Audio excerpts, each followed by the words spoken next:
Brrr!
All right.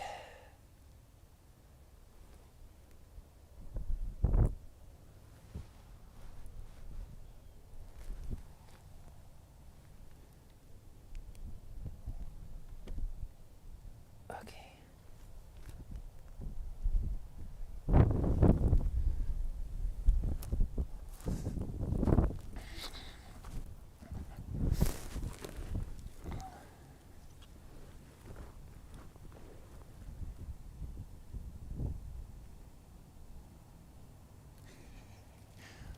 All right. Whew! All right. When you go through 2 sets of batteries in the morning, you know that is cold. All right. I would say that if I was doing this project on the East Coast, I don't know if I could do it because humidity just makes things so bitter cold. Whew! All right.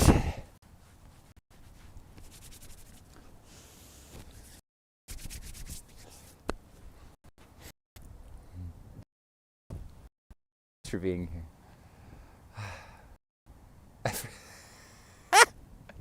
What was the theme? Oh no, it was embracing change. Okay, one more time. Blessings, everyone. Thanks so much for being here. Today, I want to talk about embracing change. Being that it's feeling very much like winter outside and the humidity is very high, so it is bitter cold out right now. How could we embrace change, especially when it's in discomfort? And you may have heard me talk about this before, that discomfort in itself is a spiritual practice. Because when we are experiencing discomfort, it's an indication that our preconceived notions and judgments about the world are being challenged. And so if we can lean into the discomfort, if we can allow it to be there, then our comfort zone expands. So we can create this relationship with change, that it can be this thing that is in fact nourishing, that actually has a purpose, that isn't here to, we don't need to fight against it. We may not agree with every or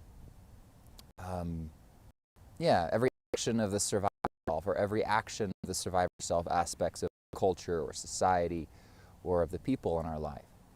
But we can recognize that change is constant. It's in this consistent leaning into our discomfort. We can begin to welcome. We can break down our judgments, our ego about how we think things should be, and we can allow ourselves to surrender and trust. knowing everything, having medicine, allowing us to surprise us, because our ego wants to grip to the way things were or the way things we think should, the way we think things should be in the future. And oftentimes when change happens, it's not in the way that we thought it would go. And it's not the way that it's gone before. Adopt discomfort as a practice, then we can recognize that the universe and nature can surprise us. That maybe it could go even better than we could have possibly imagined. So it's about letting go of that gripping to the way things should be. So let's work with that today. Closing your eyes, finding connection with the body. Just noticing what is alive for you today.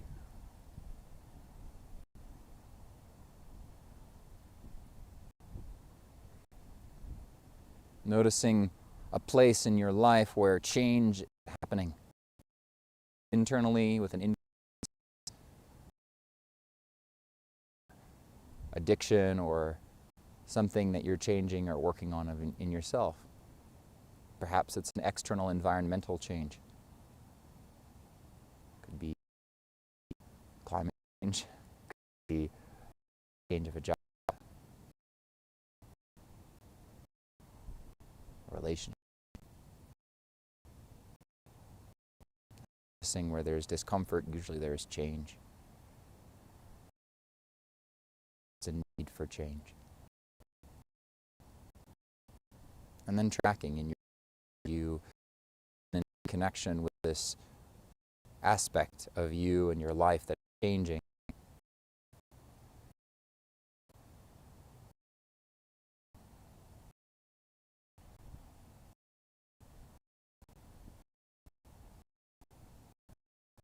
Can you feel that experience in your body? Feeling your feelings is simply going inside the body and tracking sensations. So noticing and naming to yourself,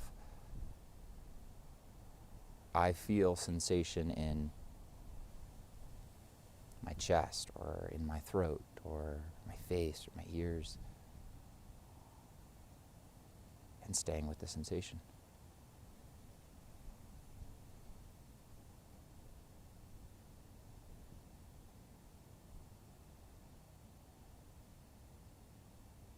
The mind is going to want to hijack and start to spin stories. Instead of being angry at the mind or scorning the mind, just gently bringing your experience, your mind, back into the physical body. Go even further into the sensation.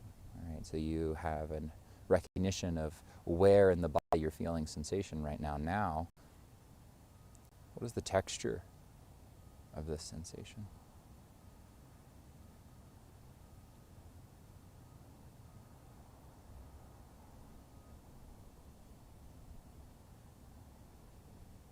Does it feel bumpy or soft or jagged?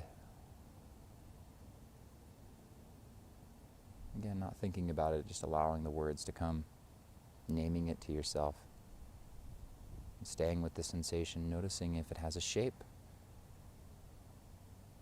You have the location in the body, you have this texture. Now, what is the shape of this feeling? It always amazes me how quickly that the shape can come to mind. Again, if the mind starts to spin stories, gently bring it by the hand and bring it back to the physical body. Can we allow this sensation to be there?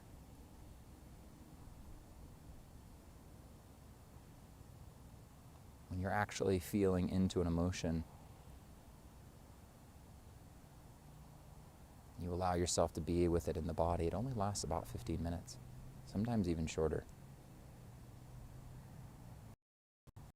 Noticing, is there a color associated with this feeling inside the body? Again, not having to question it, just noticing. Does it have a color?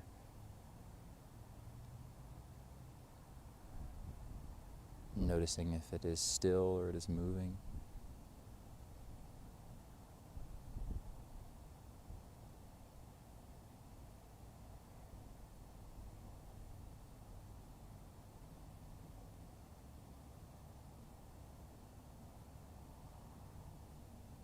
Does it have edges?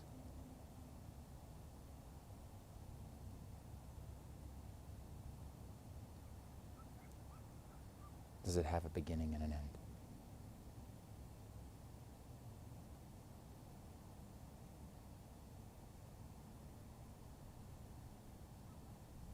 Just noticing it.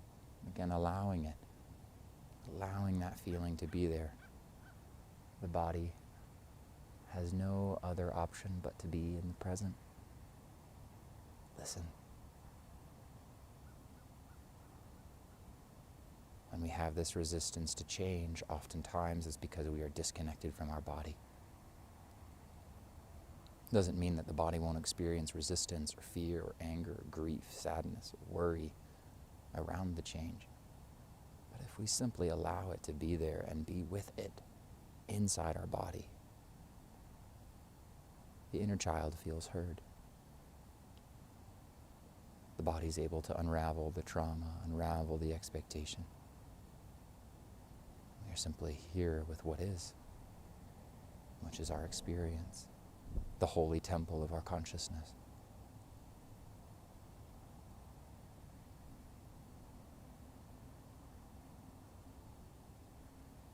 And if there's this difficulty to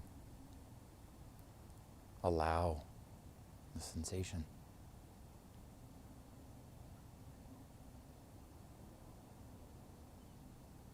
that's when we can invite in Creator, whatever name you call the divine. We can invite in that grace.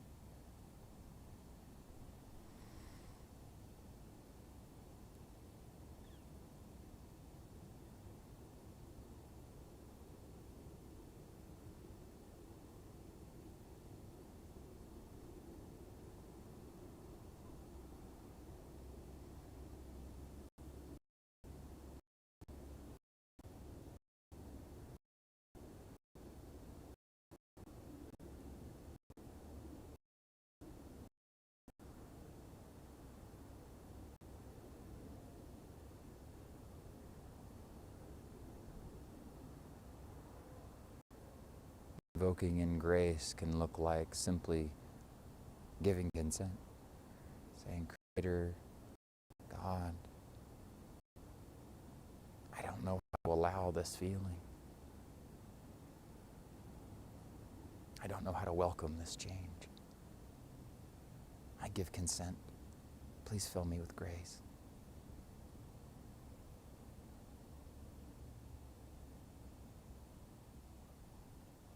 Could be singing a song or saying a prayer, dancing, going for a walk in nature. But there's so much power in explicitly stating, Creator, I give consent. Help me.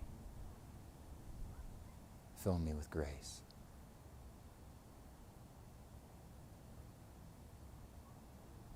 Allow me to embody the answer to my prayers. Fill me with this grace so I can honor this change, that I can welcome that which I am resistant to.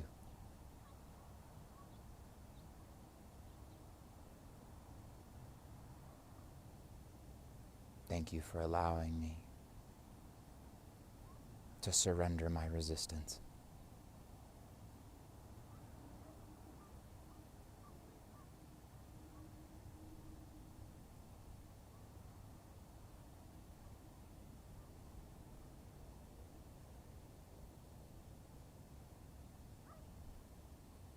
Or whatever prayer comes up spontaneously in the moment, especially as you're connected to the body. simply making yourself available and letting yourself speak your prayers. I am surprised and astounded every day how prayers show up differently and how they're exactly perfect for this moment.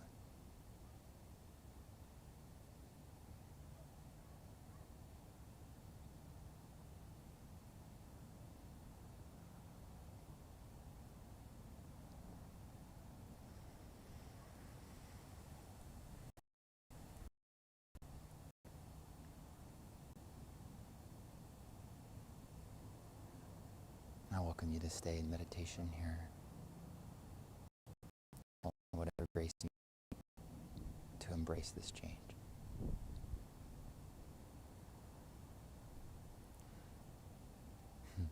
Thank you all so very much. Many blessings.